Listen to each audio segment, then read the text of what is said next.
I was very excited to come to this workshop because it brings together two sets of issues that really frequently are not. And it seems very surprising.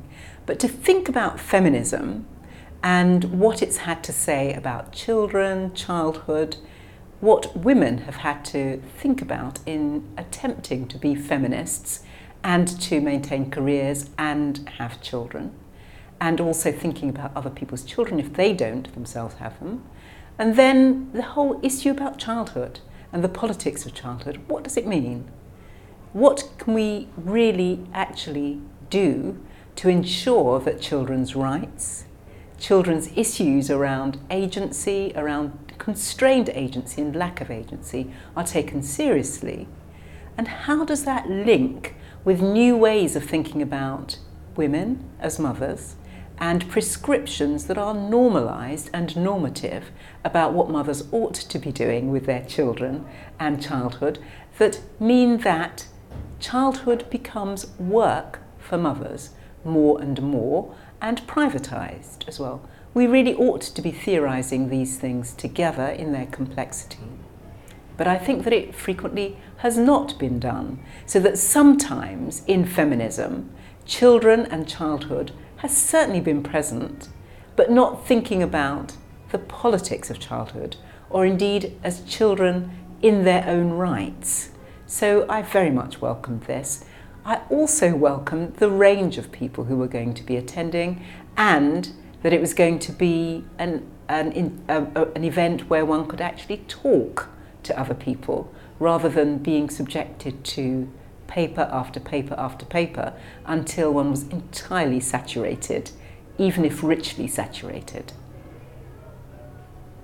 Great, thanks. And maybe you want to tell us a bit about your own paper?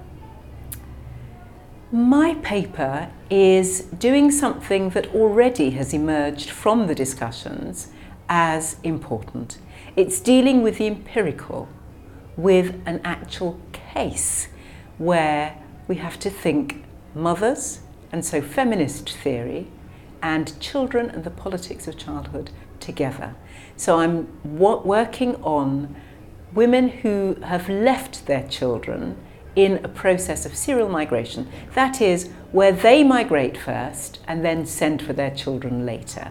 So the children and the mothers are migrating in series rather than together.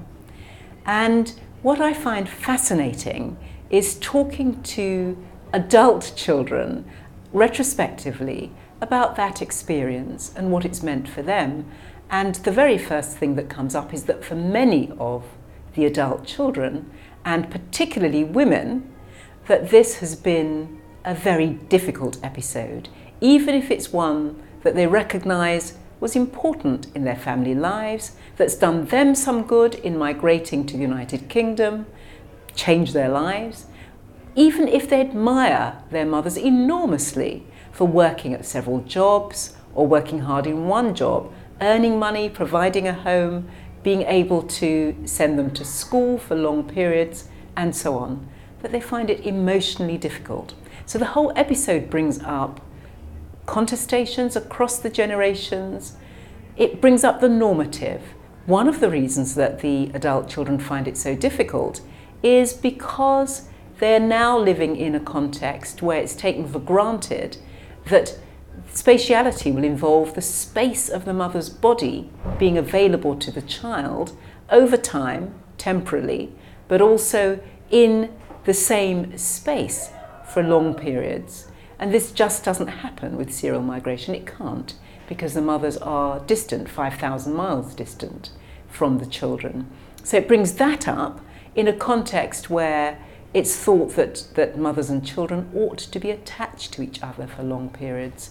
So immediately you get a complexity of needing to theorise the mothers from a perspective that does not pathologise them and their choices when they themselves have constrained agency, but that also takes seriously what the children, now adult, are saying and thinking about temporality, how they've shifted. Some of them talk about how they've developed relationships with their parents, particularly their mothers, as they themselves have become mothers, but that actually before they found it very difficult to think of this woman as their mother, particularly since frequently they were taken away from women who they thought of as their mothers and who they thought of as sufficient as mothers. So it raises questions that have come up already today around temporality, around historicising why this happens, because it's not just that some mothers feel that they will leave their children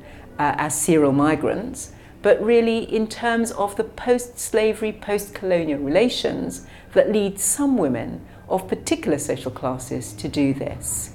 So thinking about historicising, thinking about temporality, change over time, and temporalities. So what happens is not just development for the children, but actually working through certain things in particular context and contextualising in Britain, in the Caribbean, from which the women who are the mothers and the children come in this particular instance, and so on. So all those issues are central. It's a lovely case.